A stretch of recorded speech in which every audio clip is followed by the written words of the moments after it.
I got the go from Anders, sound guy. They're doing a really good job the whole day, I think. So applause from me, Anders. Very good. Welcome everybody to this session. I always try to ask myself, what are we doing here?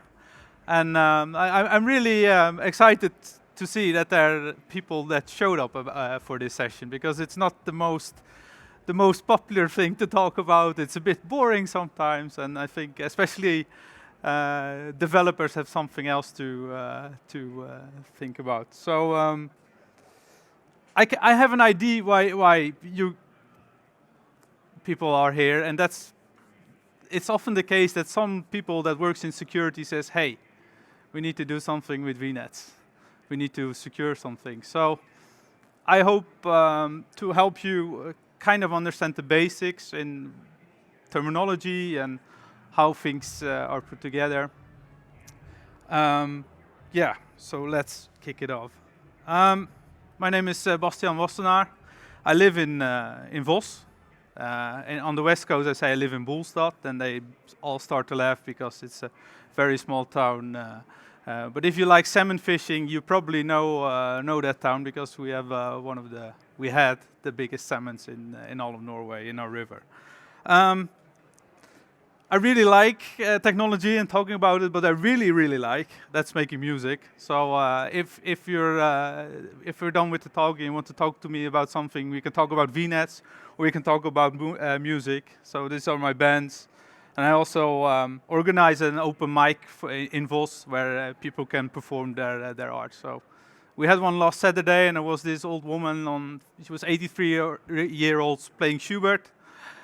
And we had some boys at 80, 90 years old that plays Black Sabbath. So everything in between is good. So yeah. Okay. Before we kick it off, I hope you have some basic understanding on networks, what's the CIDR range, and I hope you have seen an Azure VNet, so you get, yeah, it looks a bit familiar at least. In this session we cover this list, service endpoints, private DNS zones. We take a look at peering, Hubspoke networks, and first take a look at the IP connectivity, and then we take another look at DNS. And this is the long list we're not touching upon, because if you're familiar with Azure networking, there's a lot of bits and pieces that can come into play. Virtual Network Manager, private DNS resolver, VWAN, firewall. We can do things cross-region and on-prem and cloud connectivity, but we don't have time for that, and it's late in the day already, right? Cool.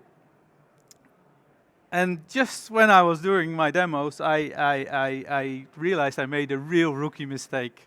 So this is probably a question in some of the Azure certifications I have, but I still were able to F it up. These are the ranges you can use in IP ranges in virtual networks. So I thought, I'll take something 172, but I used 100, and that's a public IP range. So yeah, we all learn, right? That's why we're here. But I hope it doesn't, yeah. Go through. Okay, so the history of VNets. I think you get my version of it.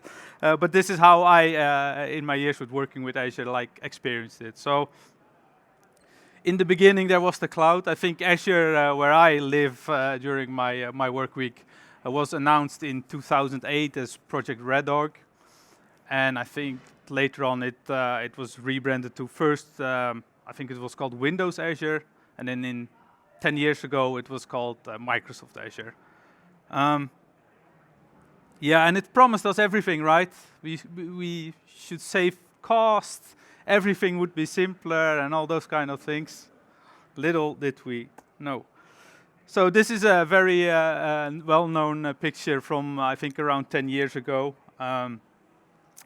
where we had the difference between on-premise and like software as a service. But it's kind of funny that today we're talking about this layer, networking, and it's all green. Microsoft should fix this, right? So it's, yeah, probably not that the promise came true after all those years. Cool. So this was the idea, I think, 10, 15 years ago. You get this cloud, you create a VM, and you create a database. That was kind of the first services that were available. And you got this public endpoint on the internet where you, or from your device, could easily connect to, or the VM you have running, or the compute power you had running in Azure could easily connect to. That was the idea. Easy available, easy accessible, works everywhere.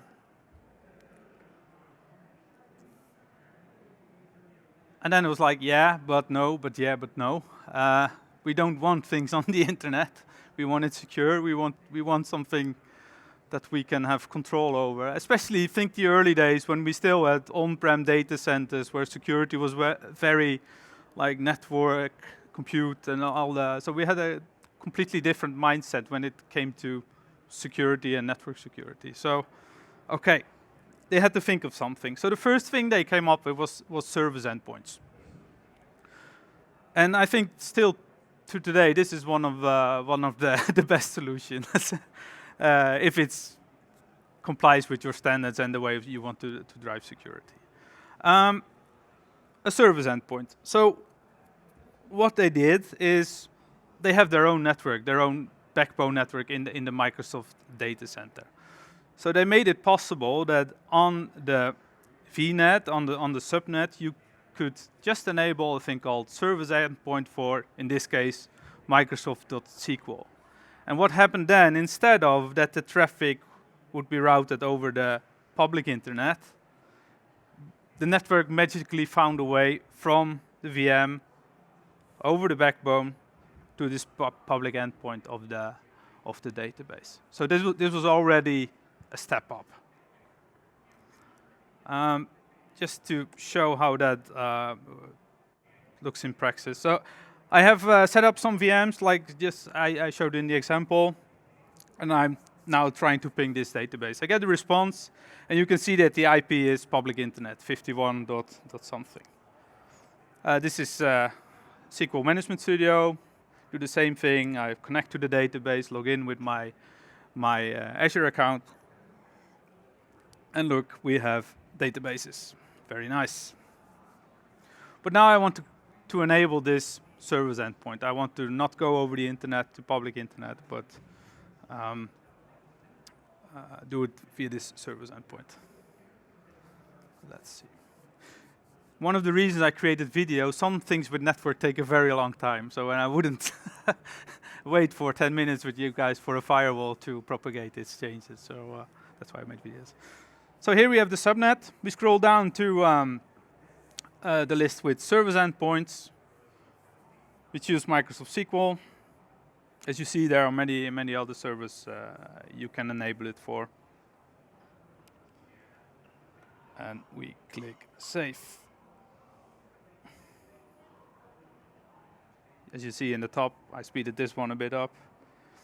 And now we're going to change the firewall on the database, just to make sure we don't get connections from the internet anymore. We go to networking, I believe. Yep. And here's the public access tag. It's now, they change it over time, of course. It's now only selected network. But as you see, the exception allow Azure services get access. That means that everything with an IP in Azure has access to this database. So we want to get rid of that one, and we just want to select the subnet where this VM lives, and add that as a firewall rule. So just to show you, I didn't add this subnet now. Now I get an error because I just removed this thing on the firewall. You find this setting on many of the other services as well. So keep in mind if you want to use that or not. Yeah, let's get back at the virtual network. Choose the right one. We're in the hub today. Not this subnet, but subnet number 1. You can already see that service endpoint status, that's enabled.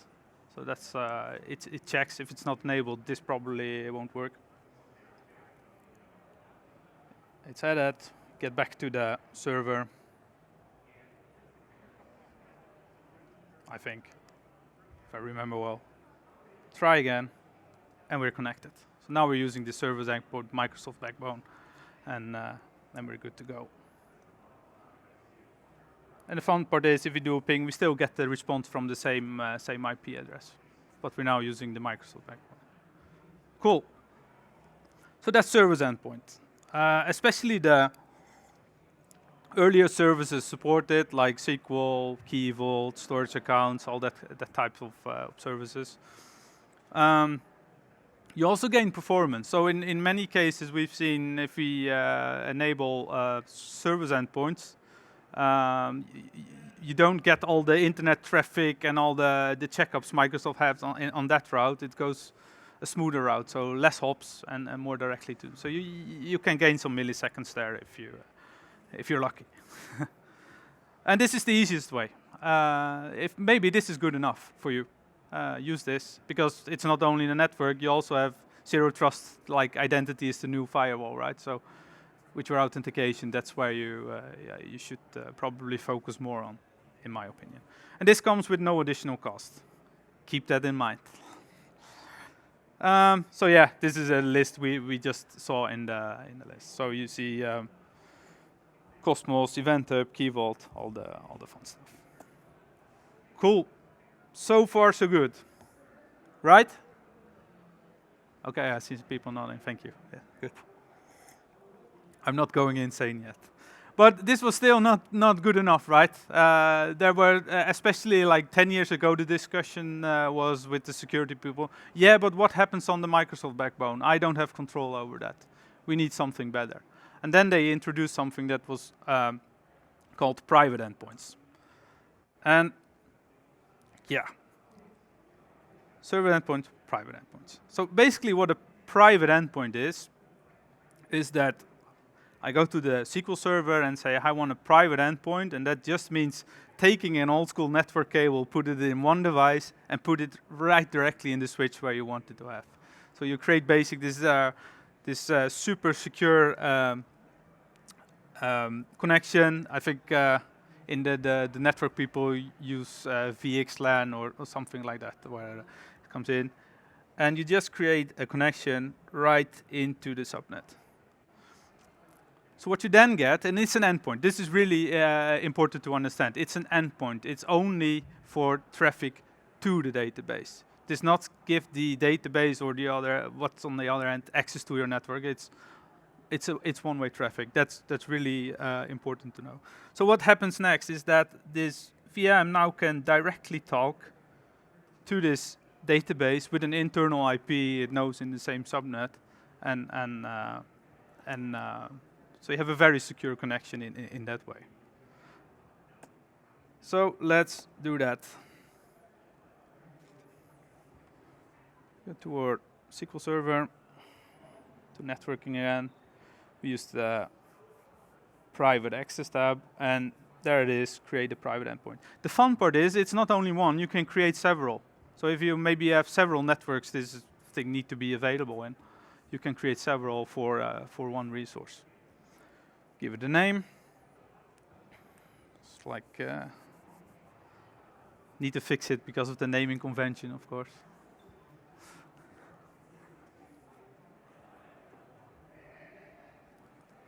This target sub-resource is also funny. For SQL Server it's one, but for Key Vault you can have several. So it depends a bit on the service, how many target things you can do. Here I tell it where I want the thing to create it.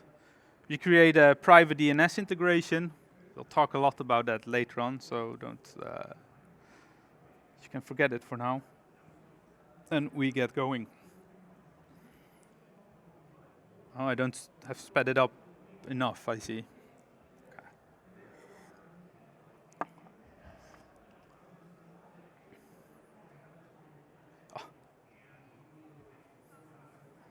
So let's check what happened here. If we now look at the networking from the database, I see this private endpoint. It's approved. It's working. So when it says approve, it's working. It's because you can create endpoints even in vnets in other tenants.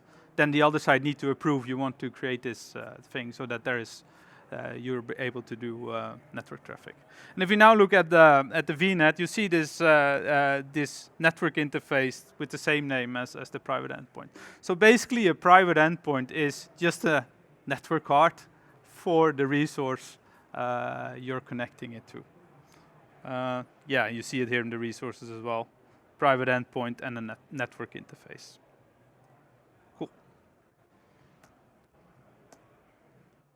So this is the most secure way to get a resource into your VNet. That's something all the security people all agree on. So that's a good one. Almost all services are supported. So when there are new services released in Azure, they often come, and then one of the first questions that being asked in fora or other is private endpoints support? No, but it's on the roadmap. That's often the answer. So this is also something that's kind of a base thing in all the services in Azure. It comes with a cost. So here it gets interesting, right? The endpoint itself costs money. Plus you have to pay for the traffic as well. So when you plan for this, every decision we make, architecture-wise or engineering-wise, is also a cost decision. You need to keep that in mind. So maybe this is the nicest and the best way to do things, but if it doesn't add like with the costs and what you're trying to do, then keep in mind everything you do comes with costs. And like I said, it's to traffic to a service, not from a service. And like I said, you can even go bananas and do things cross subscriptions, cross tenants, and all those kind of things. So it's a very powerful thing. Cool. Now we're getting to DNS. One of the three constants. It's like printers, documentation, and DNS, right? That's at least in my experience in the last years. Private DNS zone. So you saw when we created this private endpoint, it also did something with a private DNS zone. So what's a private DNS zone? Because yeah, we want to do things based on DNS, not on IP, right? That's a little bit too old school. Basically what you get is that for private endpoints, you can register with a private DNS zone. So in this case, it's called private link.database.windows.net. The database.windows.net is the suffix for all the SQL servers. So storage account have their own, Key Vault have their own. You probably know them by now. What happens is that we create our private endpoint. It gets registered here. Sorry, getting some Norwegian English already. And what then happens is that the private DNS zone is getting connected. It's linked to the VNet. So what happens then is some Azure magic is that when the VM request is my database .database.windows.net, it checks with Azure DNS. Azure DNS magically knows, hey, I got a private DNS zone connected to this VNet. Maybe there's an entry in this private DNS zone. Yes, there is. And gives that back to the VM. And the VM then knows, okay, I have a 172 something address, and I'll connect to that. If the case was, I'm not connecting to my database, but your database with the same suffix, so that one's over here. The request is the same. Azure checks with the private DNS zone, no entry, then takes the the normal one and see if there's an entry there. I say, yes, there is one. And then it goes probably like this to that endpoint of the database. So these private DNS zones are very important in order to get things doing the right way. So let's take a look at that again. Now I have this key vault. I want to Vnet integrate. So now I get this public IP, and I want this to be an internal IP. Same, but different. Here it's called private endpoint connections and not private access. So naming convention in Azure is not always the same as well. We do the same thing. Click, click, click, click, click. Still needs to go quicker. And we did basically the same as we did with SQL. Let's see. This was a fun one. I want to disable public access and all the trusted Microsoft services, but it gave an error. I don't know why. Didn't have the time to figure it out. But we'll leave it for now, for this example. Doing the ping, and there is suddenly this this private link key vault thing with the internal IP number. Let me check. Yep, and there we see the NIC as well. And here you see as well, now we got a new private DNS zone. So now suddenly we have two private DNS zones, one for the databases, one for the key vaults with all their own entry. So if you got several services over time, your list with private DNS zone also increases. Cool. This is an important one, the virtual network links, what I talked about. Here you have the list where this private DNS zone is attached to. Keep this in mind because this comes back. I won't say to haunt you, but sometimes. Cool. Like I said, the private DNS zone per service you want to create private endpoints for. You need to link them to a Vnet in order to work. And yeah, there's a list on the Microsoft documentation with all the private links. So, yeah. Someone seen the movie This is Spinal Tap with the Marshall amp that goes to 11? See something? Yeah, okay, cool. Well, that's also a thing. I feel a bit with this custom private DNS zone thing. Because you can also create a private DNS zone that you can give any name. So in this case, I use mytestdomain.com. It's an existing domain on the internet. I can use google.com. I can use whatever I want and use this. The thing is, it won't be externally available, but I can play around with it on my vnets. So I have this private DNS zone, and I want this entry called SQL.mytestdomain.com. Put the IP in from the internal database name, and then I link my private DNS zone, my custom private DNS zone to this VNet. So you probably understand what happens now. So I don't want to use too much time on it. But this way you can have a kind of an internal domain you can use on your VNets as well, if you want to. So there, I get a public IP from this domain, so that somewhere on the internet someone has this DNS entry. Let's check where I have it. There it is.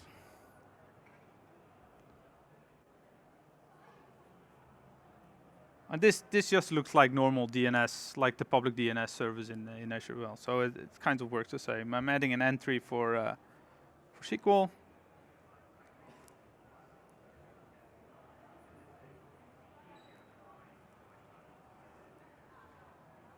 Yep, the IP. Make sure it's the right one. Put it in. Now we have to link it, of course. Yeah.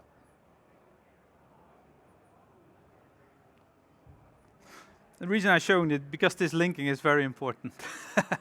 This is a thing that can really cause some havoc. Because think, if you have several teams start to doing this, you suddenly end up with the same private DNS zone linked to different networks, and maybe you have something connected, so who's right then? So then it gets a bit complicated.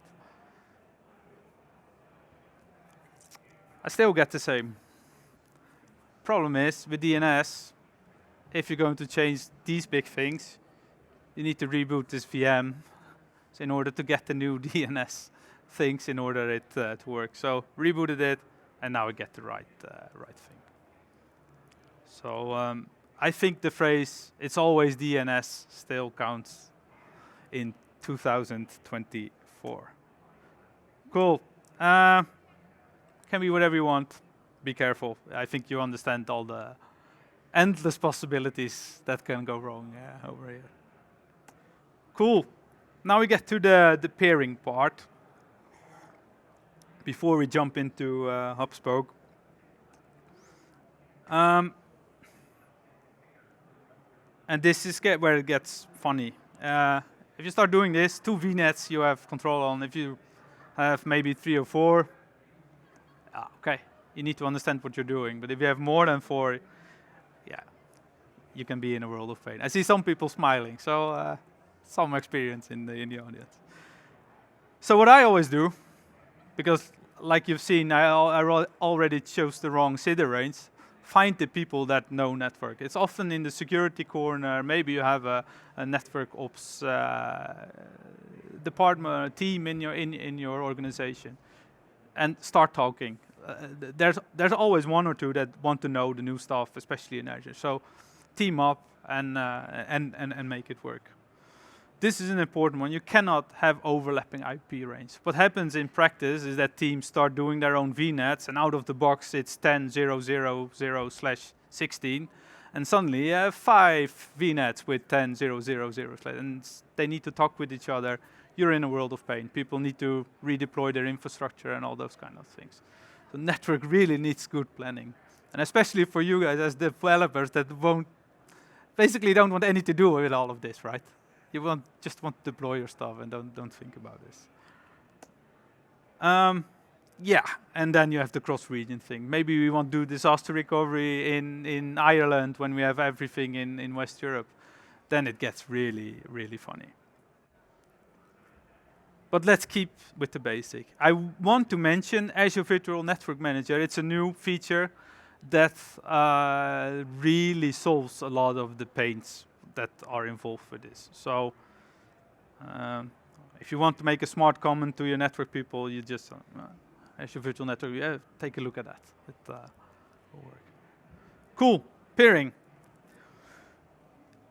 It's with 2 VNets, it's pretty easy. It's pretty straightforward. What you're creating is just a line between them.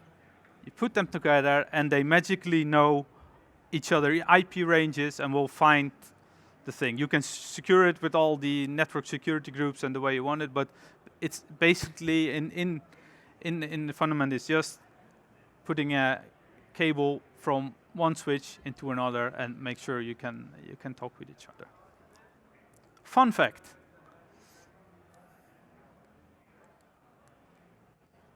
You pay for the peering traffic between VNets.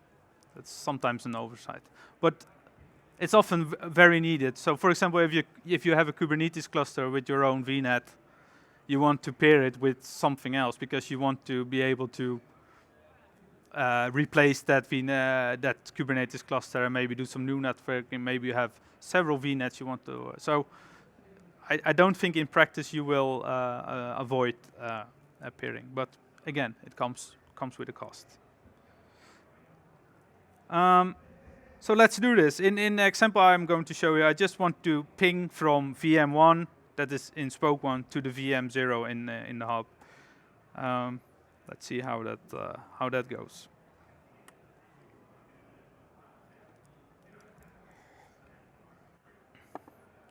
Get a timeout. Let's fix the peering.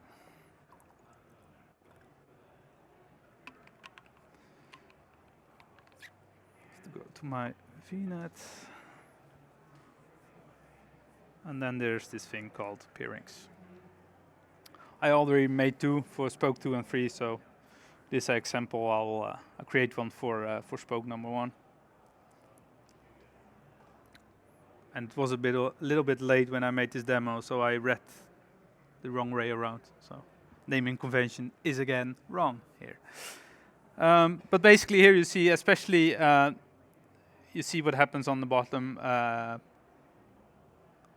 It says allow Vnet Spoke 1 to access Vnet Hub. That's basically what we're doing now. And we also need to create that for the other one. So I forgot to say you can create peering that goes one way or 2 ways. Most of the time you want 2 ways, but maybe you only need to get some data, so you only need one-way peering. This way you secure the perimeter of the other side. But now we have paired it, and if everything goes well, we now have a ping, and we have. So let me draw that again. So what you saw, what we configured this way, and we configured. It's difficult as a lefty to. We configured this way, so you can also choose one way. Let's see. One way, 2 way. You pay for the traffic. That's are the biggest learnings. Okay, DNS again. Let's spice things up. I already discussed the linking, right? So now I have this paired network, 2 ways, and I want this VM1 to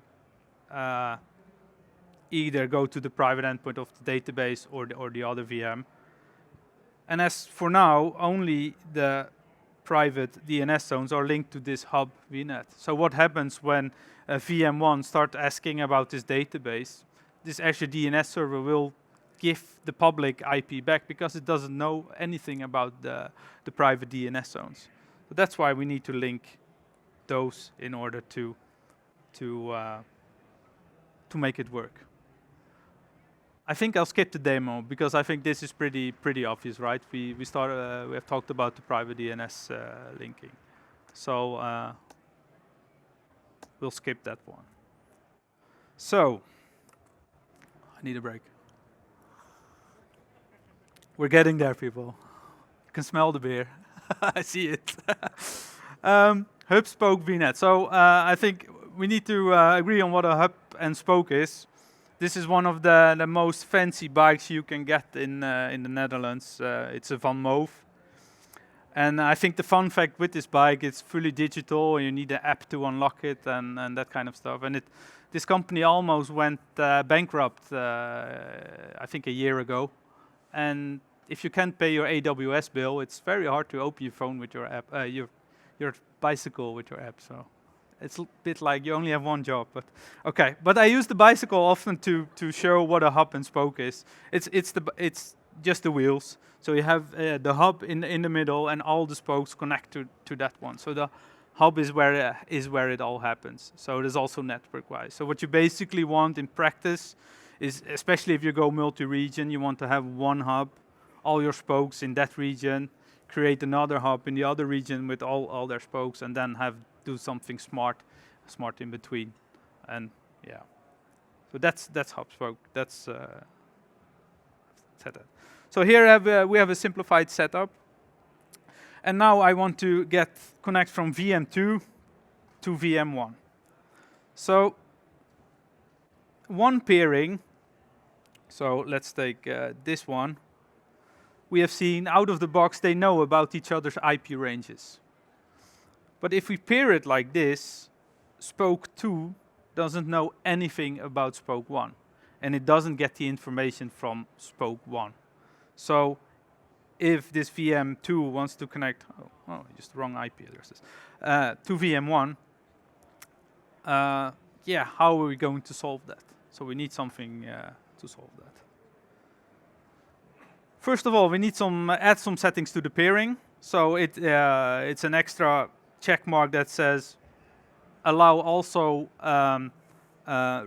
forwarded traffic from the spoke. That means that if traffic comes from spoke 1 to the hub, it allows that it is sent from like two hubs. So we need to fix that first. And then we have to introduce a virtual network appliance. Most cases it can be Azure Firewall, but it can also be a Palo Alto, Cisco, or whatever you're using. This thing basically becomes an old school router, depends where you're from, how you say it. Bad drawing. So it got a very important job. It becomes kind of a single point of failure. Throughput can be an issue sometimes. So that's why we're here, right? Really think through before you start doing these things. But that's not all. We also need to tell the subnets that if you want to go to another IP range that is or the hub or another spoke, you have to go through the network appliance, and it will guide you to the right place in order it to work. Look at that demo.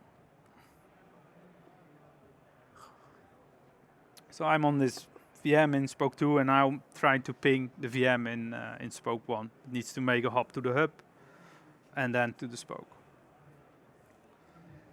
So let's see. Here's my firewall.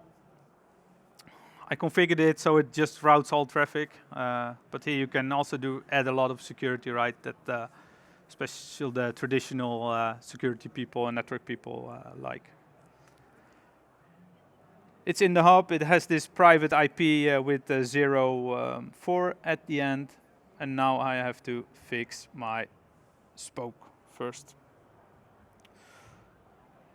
I go to peerings, and this is what we discussed. I need to make sure it gets it allows forwarded traffic from the spoke. Save it. Need to do the same thing on spoke number 2. I hope I sped that up. Let's see. Yeah, check, save. And now we should be able to do something. Still not. Oh yeah. The user-defined route, or route table as it's called. It's fun with video demos. It's still doing things wrong. So let's see how that works. So now I'm going directly on the subnet where this VM is. So you already see this is a bit of cumbersome to manage, right? If you have to do every subnet with a route table. So there is tooling like Virtual Manager in order to fix that. But you really need to understand this in order that the whole Hubspoke thing will work for you. So I already pre-created them, so we'll take a look at them a bit later.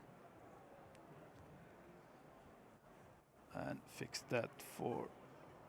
Yeah, so here we have this route table, and here you see if the address prefix is 172.102, your next hop is the virtual appliance with the IP 172.100.04. That's the Azure Firewall. And then it will tell you where to go, and we'll give you a reply if everything goes well. Let's see, and everything goes well. That's good to see. Cool.